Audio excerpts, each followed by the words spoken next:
Ever get that feeling like you're searching for that hidden gem? That thing that can give you that extra boost or unlock a whole new level of well-being. I know what you mean. Well, we're about to explore one of those potential game changers today. It's not a flashy new supplement or some crazy workout routine. It's actually something much more fundamental. Much more subtle. Yeah, a trace mineral that most people probably don't even think about. But it turns out this mineral, boron, may have some pretty remarkable effects throughout the body. And that's what we're diving deep into today. That's right, Boron. We'll be pulling our insights from the article Boron, Benefits, Risks, and Health Considerations. So if you're looking for a way to optimize your health, whether it's boosting energy, hormones, or even supporting long-term well-being, boron might be a key piece of the puzzle. Exactly. And we're going to cover all the bases, exploring both the potential benefits and the important safety considerations. Because like with anything powerful, you got to know how to use it responsibly. Absolutely. Balance is key. So are you ready to jump into the world of boron? I am.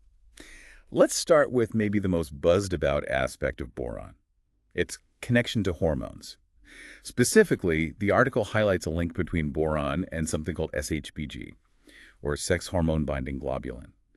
Can you break down what SHBG is and why we should care about it? Sure. So SHBG is a protein that floats around in your blood, and its job is to attach itself to sex hormones, primarily testosterone, but also estrogen. So it's like a chaperone for these hormones. Yeah, think of it like a taxi service. When a hormone like testosterone is bound to SHBG, it's essentially along for the ride and isn't really available to do its thing in the body.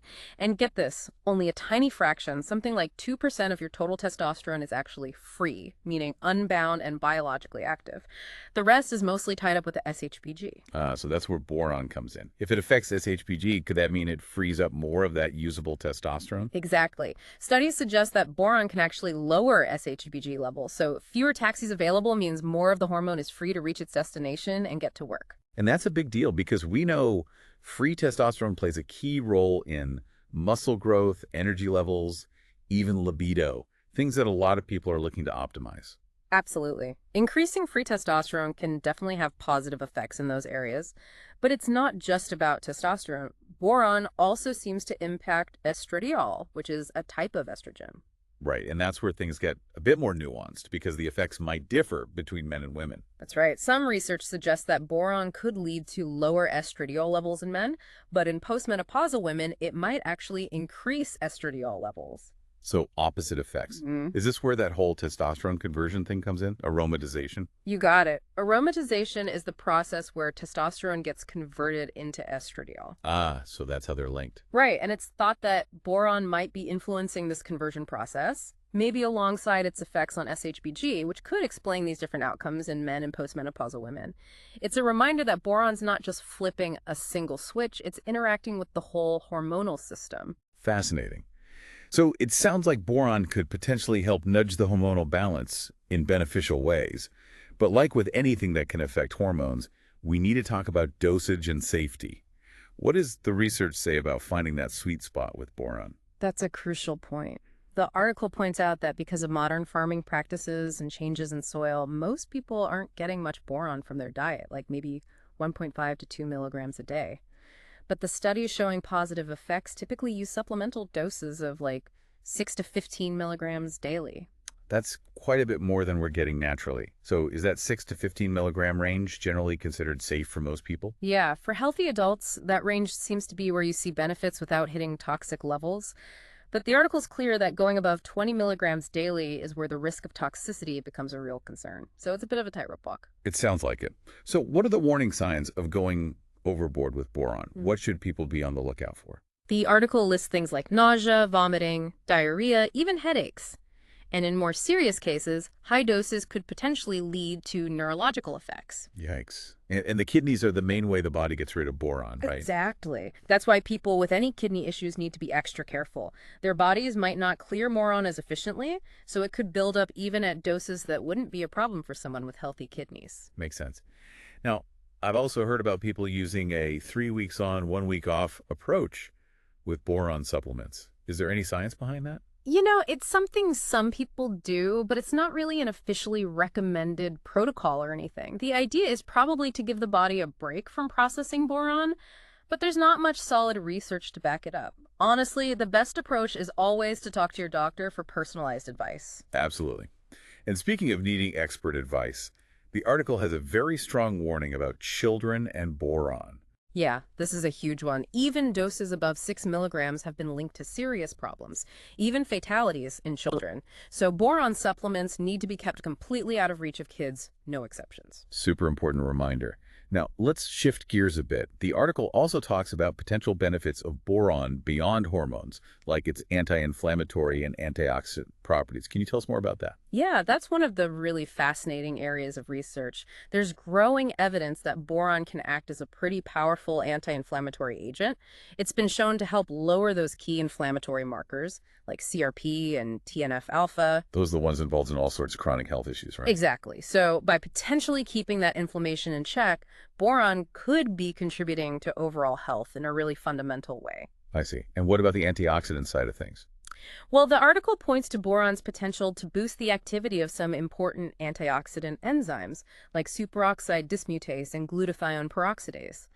These enzymes are like the body's natural defense system against free radical damage, that cellular cleanup crew. So healthier cells, stronger immune system, that sort of thing. Exactly. By helping the body fight off that oxidative stress, boron could be supporting a more robust immune response and better overall cellular health. That's a pretty impressive range of potential benefits. And then there's that possible connection between boron levels and cancer protection. This sounds significant, but also like an area where we need to be careful about jumping to conclusions. You're absolutely right. The findings are definitely interesting and need more research. The article talks about how populations with higher boron levels in their drinking water, like around 6 to 7 milligrams a day, seem to have lower rates of certain cancers like prostate, breast, cervical, and lung cancer. That's quite a few different types of cancer. It is. But it's important to remember that these are population-level studies, so they're looking at trends. A link doesn't automatically mean one thing causes the other. Right. It's correlation, not necessarily causation. Exactly. There could be other factors at play. But these findings do suggest that boron might have a protective role, and it definitely warrants more investigation into exactly how it might be influencing cancer development. Makes sense. So moving on, the article also mentions potential benefits for cognitive function and bone health. What's the connection there? On the cognitive side, some people who supplement with boron report improvements in memory and focus. More research is needed to confirm this, but there's some early indication that boron might be playing a role in supporting brain health. Interesting. And for bone health, we all know calcium and vitamin D are key. Where does boron fit in? Well, the article suggests that boron could contribute to stronger bones and potentially reduce the risk of osteoporosis. One way it might do this is by helping the body absorb and use other bone-building nutrients more effectively, like vitamin D3 and magnesium. So it's like boron's a team player, helping those other nutrients do their jobs better. Exactly. By optimizing the use of those key nutrients, boron could indirectly help maintain bone density and overall skeletal health. So for anyone thinking about trying a boron supplement, the article mentions that it has good oral bioavailability. What does that mean practically speaking? Yeah, how well does the body actually absorb it from a pill? High oral bioavailability means that when you take a boron supplement, a good amount of it gets absorbed into your bloodstream, where it can then be used by the body. Typical supplements contain around 6 to 10 milligrams of boron per dose, and when you combine that with the small amount you get from food, it usually stays within the safe range for most adults. Good to know. But given all we've discussed, both the potential benefits and the safety concerns, what practical advice would you give our listeners? The most important thing is to talk to your doctor before starting any new supplement, especially if you have any kidney issues or are taking medications that affect hormones. They can assess your individual situation and help you decide if boron is right for you and what dosage is appropriate. Personalized medical advice is always the best way to go. And of course, the article emphasizes the importance of sticking to recommended dosages and keeping supplements out of reach of children. Absolutely. Those are non-negotiable safety rules. It's also interesting that the article suggests boron could be a good first step for people looking to optimize their hormones, maybe before considering more intensive options like testosterone replacement therapy. It's a potentially less invasive approach to see if you can get some improvement. That's a good point.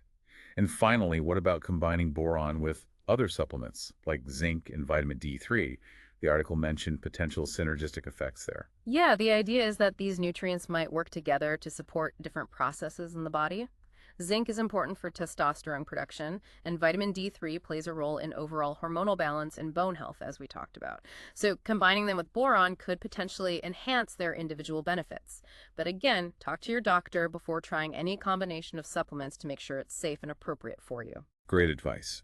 So to recap our deep dive into boron, we explored its potential to impact hormonal health, possibly by boosting free testosterone, its promising anti-inflammatory and antioxidant effects, the intriguing but not definitive link to cancer protection, and its role in supporting cognitive and bone health. Quite a range of potential benefits. It is, and we also stress the importance of using boron responsibly, highlighting the fine line between benefits and toxicity and the very real dangers for children. Absolutely. Boron's a fascinating trace mineral with a surprisingly wide range of potential impacts. So as you consider this information, think about how it might relate to your own health goals and whether it's something worth exploring further with your doctor. It really shows how even the seemingly small things can make a big difference in the body. It does. And makes you wonder, beyond the obvious vitamins and minerals, what other subtle but powerful factors might be playing a role in our overall health? A lot to think about. Definitely. Well, thanks for taking this deep dive with us. Until next time, stay curious and keep exploring.